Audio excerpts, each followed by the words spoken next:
Toujours du côté de la santé, une autre information. Le ministre de la Santé, de l'Hygiène publique et de la couverture maladie universelle, Pierre Ngou Demba, a appelé ses collaborateurs à intensifier leurs efforts pour assurer une couverture sanitaire complète à l'ensemble de la population ivoirienne d'ici 2030. Un défi qu'il a annoncé lors de la traditionnelle cérémonie de vœux de Nouvel An tenue à l'Institut national de la santé publique, INSP en sigle, à Adiamé. Walter Kofi et Richard Akeke.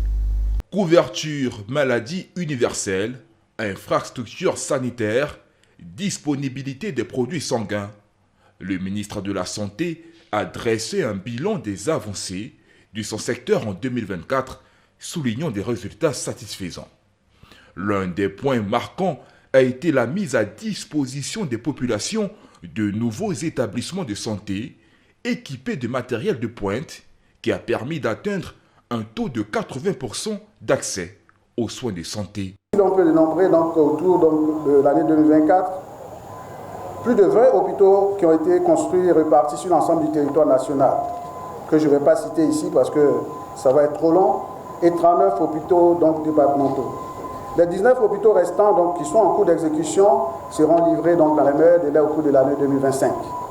À ce projet s'ajoutent différents autres projets de réhabilitation et de renforcement des instituts, notamment le CNP-TIR, qui a mis en fonctionnement 56 nouveaux générateurs, dont 49 à l'intérieur du pays. Le tout pour la prise en charge de plus de 504 nouveaux malades dans le cadre du traitement d'insuffisance rénale. Ces investissements massifs ont permis d'accroître l'accessibilité aux soins de santé et de renforcer les soins de proximité pour la grande satisfaction des patients. Face aux défis qui attendent son ministère en 2025, Pierre Demba a demandé à ses collaborateurs de redoubler d'efforts afin de faire passer le taux d'accessibilité aux soins de santé de la population vivant à moins de 5 km de 80% à 100% d'ici 2030. Les défis qui nous attendent pour l'année 2025 sont encore nombreux parce que fournir des services de santé de qualité à l'ensemble de la population de notre pays est un engagement complexe et continu.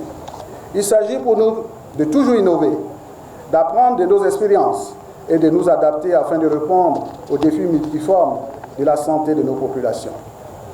Mesdames et messieurs, chers collaborateurs, nous devons, après des investissements massifs de l'État sur le plateau technique, adresser des questions importantes, notamment celle de la qualité des soins. La cérémonie s'est terminée par la décoration des 18 agents du ministère de la Santé dans l'ordre du mérite, notamment 10 commandeurs, 5 officiers et 3 chevaliers.